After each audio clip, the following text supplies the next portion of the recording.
Hi folks, welcome to my first question session.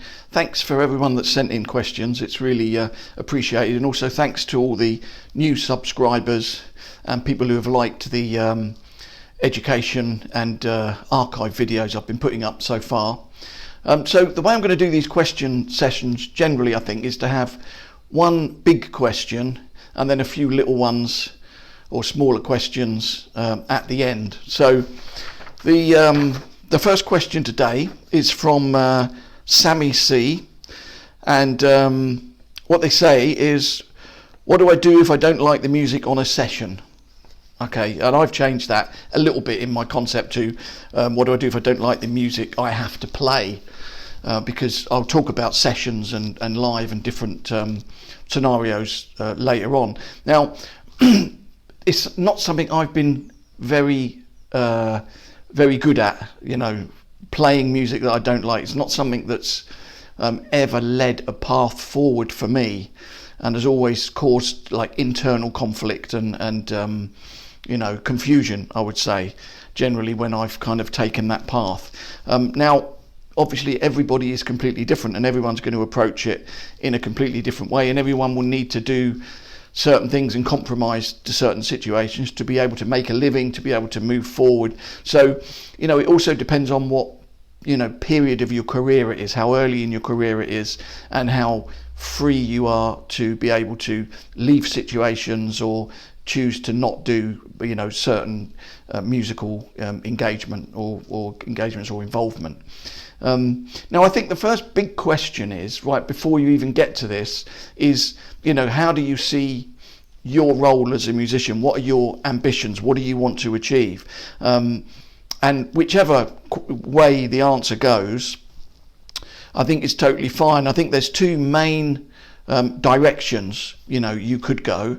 And one is to be, a side player, someone who's, just goes along, plays the music, much like an orchestral, a regular orchestral player would be, or someone who wants to express beyond that their personal sort of musical interpretations and compositions and improvisations and stuff like that.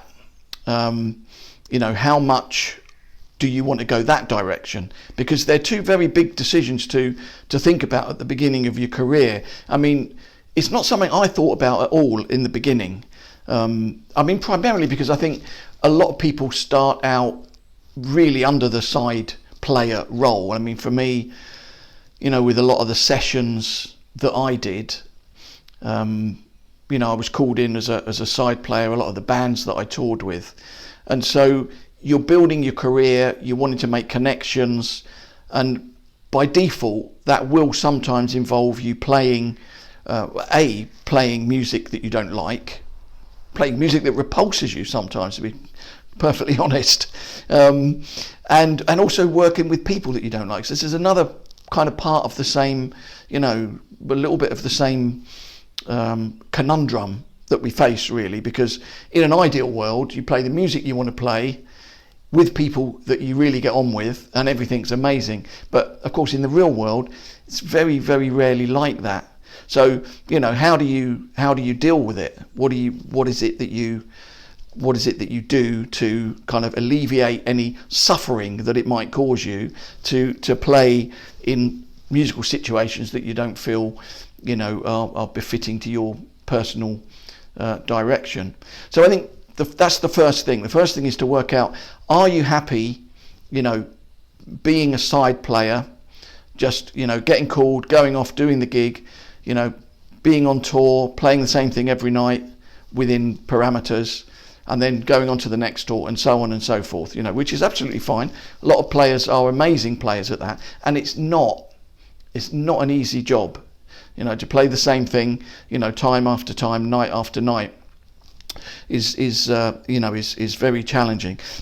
The other thing about that is a lot of people, really like the idea of, when you're on tour with a band, it's like as soon as you get to the tour bus or the airport, it's like all of your personal responsibility goes out of the window, apart from the playing, of course. All you got to do is turn up in the lobby at 7:30 in the morning, turn up for the gig, play the right stuff, on to the next place. You're told everything, you're fed, you know, everything's looked after, and it can be quite an enticing way of living. It's almost like you've been sort of zapped out of the real world, and you're suddenly in this micro bubble of existence with these people, you know, traveling around. The next thing is regarding this issue is whether it's, you know, whether you're playing live or whether you're playing sessions. So if you're playing live and you're playing the music that you don't like, and possibly with people that you don't like, that's more challenging than going in the studio, you know, for a day, 2 days, a week, you know, playing what you need to play, getting paid, and, you know, and going home. You know, that's a much easier scenario than you know, being on the road. And it's one of the reasons that I stopped touring with any pop bands a long time ago, actually, because I found the whole situation very well, I just didn't feel it reflected what I wanted to achieve musically. You know, that was part of the thing. And in many ways I was lucky because, you know, I'd kind of already started to develop a little bit of a solo thing. I'd reached out into lots of different avenues and different you know, musical opportunities of playing, collaborations, doing lots of different things, releasing CDs, putting projects together. So it kind of I had a little bit of an out. So, you know, if you don't have an out, you know, then you might need to think about how can you, if you didn't want to do that, tour with the bands, how can you either you know, push forward and get more sessions, do more recording, have your studio at home, offer a really good package where you can, you know, feel that you're not so you know, affected by that type of situation, or, you know, develop your own projects and really put the effort into starting to work and tour with that. Now, if you are in a situation and you don't like the music, you know, you have to swallow it. I mean, in the beginning, as I say, you know, they might be, you know, you're creating opportunities for your career. You're working with more people, you know, they're getting to know, you know, what you do. They might hire you for another gig. I mean, you never know who's on the gig. You know, the keyboard player could be an MD for another project, or, I mean, there was even one project I was working with where the roadie was married to the manager of Bjork. And that's how I started working with Bjork. So, you know, you never know what connection. So what's really important about that, bearing that in mind, is that you can't start to walk out of a gig and, you know, throw your toys out the pram and say, oh, I don't like this music, I'm not doing it. If you've said, I'm going to do a gig, I'm going to do a tour, you've got to, you know, you've got to do it. Professionally, you've got to, you know, deal with it, do it, and then decide afterwards, you know, do I want to do something different? Do I want to do another tour like that? How do I change my opportunities, you know, moving forward? So like I say, it's not something that I was ever very good at. You know, I playing music that I didn't like kind of got me pretty down. In the beginning, you know, I'd be depressed for days if I'd been on a gig that I didn't like or a tour that I didn't like. It'd be like, you know, you'd be days afterwards trying to, and then you kind of, that's where I was talking about the confusion, is that then you're trying to work out, well, why is it you want to play music? Do you just want to earn a living at it? Or do you want to express something beyond that? You know, and if you can achieve both, you know, if you can find the people that you want to work with or develop your own solo projects, and also express yourself, then you know, your quid's in. Basically, it's the perfect situation. Now, this question is not something that you come across that often. I mean, no teachers or peers ever said to me, do you like the music you're playing? It's such a basic, fundamental question. You know, it's so obvious that you should be thinking that. Do you like the music you're playing? And if you don't, what do you want to do about it? Do you want to carry on doing it and earn money? Or try and earn money doing things that, you know, give you more sort of artistic pleasure? And that could be like a musical style. It could be, you know, even a different instrument sometimes, to be honest. But I mean, if you look at some of the great players that have done that, I mean, take Bill Bruford, for example. He's a classic example of, working in numerous situations and thinking, actually, it's not doing it for me. I'm going to do something else, and then something else. And if you look at I was talking recently about his career box set, and I was listening through to that the other night, and I mean the diversity on there, the amount of material, different genres, different approaches to the instrument. I mean, that's because someone is continuing to ask the questions, continuing to look at themselves, philosophically. Where are they in the world of music? What is it they're doing? And I think we always need to be, analysing ourselves like that. We need to be looking at ourselves, the situations that we're in, and make our decisions accordingly, because it could influence everything. If you decide that, say for example, you decide you want to be a side player, then that will change what you would need to focus on, because you'd need to work a lot more on sight reading, for example, if you wanted to be able to walk into sessions and just play them, or if you were decided you wanted to improvise more, then there would be less focus on that. So even just asking yourself this question can change your approach moving forward in developing your skill sets on your instrument. And I think the other thing is also deciding what it is you want to do in music that you're A, comfortable with, and B, inspired by. For me, I did a lot of sessions, but I always did them as workshop sessions. Although I could read music, I personally, and it's going to sound ridiculous, everyone's going to say, well, you've got to read music. I didn't enjoy reading music.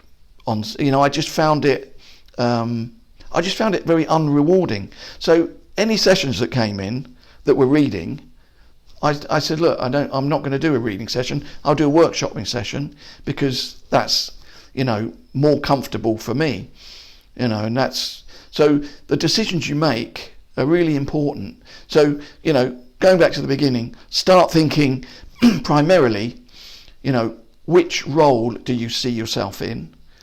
Side player or composer, improviser, and then how are you going to adjust your outlook to try and develop your prospects on either path. I mean, it might be that, for example, let's say you say, oh, well, I want to be a side player, but you're afraid of flying. These are other parameters that come into it. Or your wife's just had a baby, and you want to be at home to see the baby growing up for the first few years. Doesn't matter after the first few years. I never had any babies, so I don't know. Anyway, all of these things come in. There are other things to think about. What are the other external influences on the situation? If you're scared of flying and you get a world tour, you're not going to be in the best psychological state to be able to play the gig anyway. And if you don't like being away from home for too long, or you feel you need to be at home, or you're looking after someone, some of the time in the family, or whatever other situations there are, all of these things come into play in making that decision. So a big question, not one you hear very often, and something that really needs to be thought about in depth, and every single person is going to come up with a different outlook, having asked themselves, the question. Talking of questions, a few smaller questions now. Mag has asked about stands for larger kind of frame drums, basically. So 14, 16, 18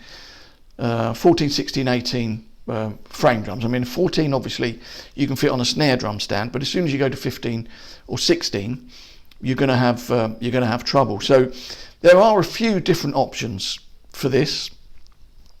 The first one is kind of inappropriate, I think. There are these straps you can get that go around the outside of the shell, and then they've got like a little clamp on, and then you put that on a stand. But they shake around a lot, and they're not really they're not stable. There's nothing really good about that. So that's one option. Not if you're going to hit it once or twice, maybe. If it's a main instrument in your setup, definitely not. Now there's a company in India called GLADNICK in India. I'm going to put some links in the description. So GLADNICKs because in India they play a lot of the percussionists play a lot of large frame drums that they call DAF, and they put them on stands. And basically GLADNICKs it's worth looking at their website actually, because they make a whole load of very, very unusual drum and percussion stands. Now, the one they make for large it's a giant snare drum stand. Now, for me, it was great, but I found it a little bit unstable, the bass. So if you're sitting down playing, so it would be the height of a snare drum, you're probably okay. But if you're going to have a higher standing setup, even though they do make the basses, the double braced wide basses, even though they make them like that, still a little bit wobbly, still not the thing. For me, the perfect thing is the Schlagwerk frame drum mount. If you put it on the drum near side where you're playing, so you put it here and you're playing across it, and you angle the frame drum away from you, over the clamp where you're playing is really stable, and the clamp doesn't get in the way, just clamps on the shell, and it's really secure wooden fitting. That's the best solution that I found for mounting larger drums. So thanks for that question, Meg, and thanks, Sammy, for your question as well. Right, how to mic a cajon and what mics for a large percussion setup.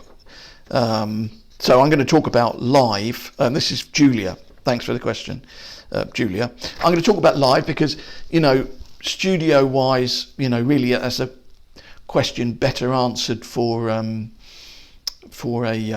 studio engineer, for sure. So certainly for live, cajon, I used to mic in a way that I've never seen anyone mic it exactly like this, but it works absolutely amazingly.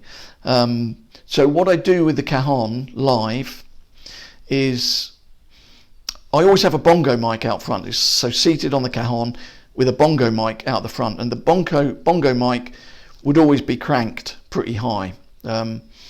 So dynamic mic, now I'm going to come to this in a minute, dynamic or condenser, but a dynamic like SM57 or something at the front for the bongos, cranked really high with quite a lot of treble on it.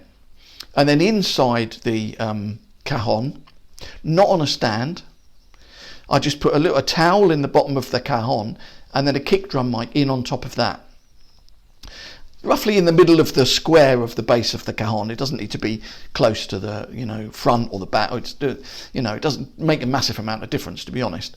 But roughly in the middle, and then with that mic, all of the treble and mid is rolled off. So you just have a real thud sort of sound, a real low end sort of 8080 sort of very low 80 hertz, 90 hertz maybe, without much front end definition. And then with the two of those mics, you've got the perfect cajon sound. You've got all the wealth of the bass, and then you've got that is compensated for with the amount of treble that you're getting from the front mic. And so that is always, and I used to demonstrate this in clinics. I used to demonstrate it and take the front mic out, take the take the rear mic out and showed people what the out of the mix, obviously not out of the drum, show people the difference. And it is quite incredible the sound you can get miking the Cajon like that. So give that a try next time next time you're on stage. And in terms of mics, I mean, simply put, I used to hate it. You turn up on a session with a sound engineer who knows nothing about percussion. Or you just do a couple of overheads over that, mate, that's fine, you'd be fine. No, I won't.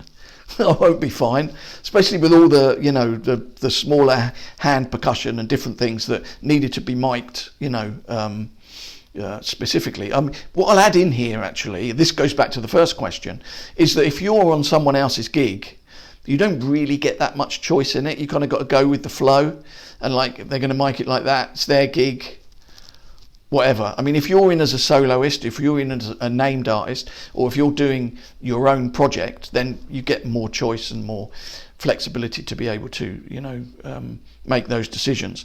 And for me, the way that I would prefer to do my miking up live would be mainly dynamic mics, because then you've not really got, as soon as you've got condensers going, you've got a lot more problems in terms of sound bleed and bleed from the monitors and feedback. And so as many close quarters dynamic mics I can do, the better, especially for that's why I say at the front with the bongos, it's a dynamic 57 or something for that. And then with the even stuff like djembe, doumbek, all dynamic mics, not condensers.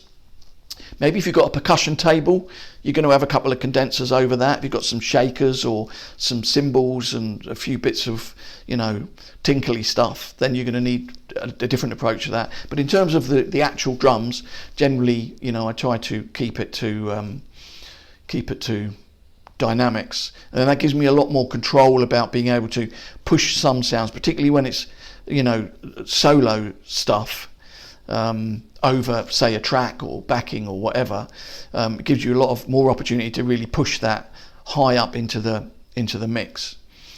And monitoring is a very important issue. I'm going to talk about that in another question and answers session, because someone has asked a question about monitoring. Now, in terms of actually, do you take your own mics? Don't you take your own mics?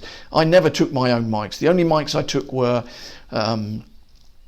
the mics that I had inside drums, like the Kanjira mic was permanently fixed inside the Kanjira. I'm going to show you that when I start the lessons on Kanjira. I'm going to show you how I would mic the Kanjira up with lots of experimentation over the years.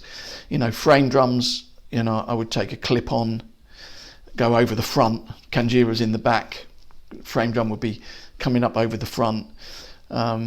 Headset for conical vocal percussion.